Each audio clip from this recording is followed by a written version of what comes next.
Yang Jiechi, top diplomat of the Chinese Communist Party, or CCP, warned the Biden administration not to cross Beijing's red line in a half-hour speech on February 1.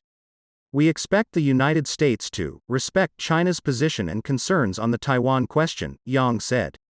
"The United States should stop interference in the affairs of Hong Kong, Tibet, and Xinjiang," Yang added, calling these issues, quote, "internal affairs."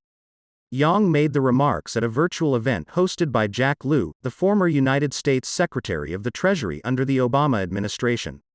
"They constitute a red line that must not be crossed. Any trespassing would end up undermining China-US relations and the United States' own interests," Yang warned, citing these issues concern, quote, "sentiments of China's 1.4 billion people." The Trump administration confronted the CCP on its human rights violations against Hong Kongers, Tibetans, Uyghurs, and Falun Gong adherents by imposing visa restrictions and sanctions against CCP officials responsible for the abuse. Furthermore, the CCP's persecution against Uyghur Muslims was designated as genocide and crimes against humanity last month by former U.S. Secretary of State Mike Pompeo.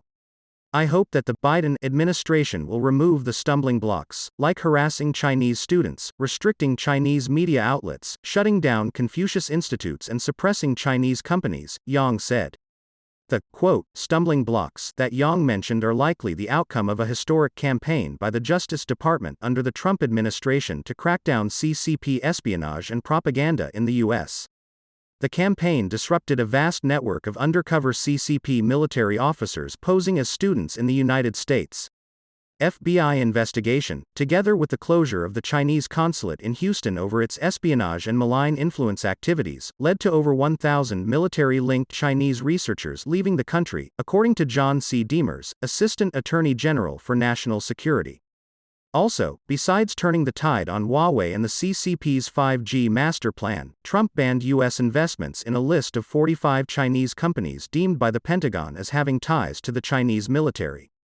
Most Americans have no idea that their own money, held in pension funds, 401ks, and brokerage accounts, is financing CCP's military, the surveillance state, and human rights abuses, then Undersecretary of State, Keith Krach, told the Epoch Times.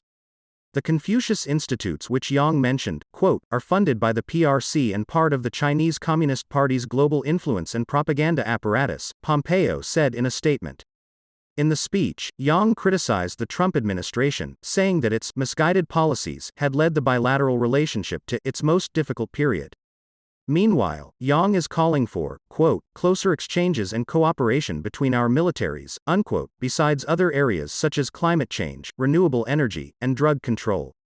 Summarizing Yang's speech in one sentence, Jacob Gunter, Senior Policy and Communications Manager at the European Union Chamber of Commerce in China, wrote, "Trump bad, it's all your fault, and let's just go back to the 2015 status quo."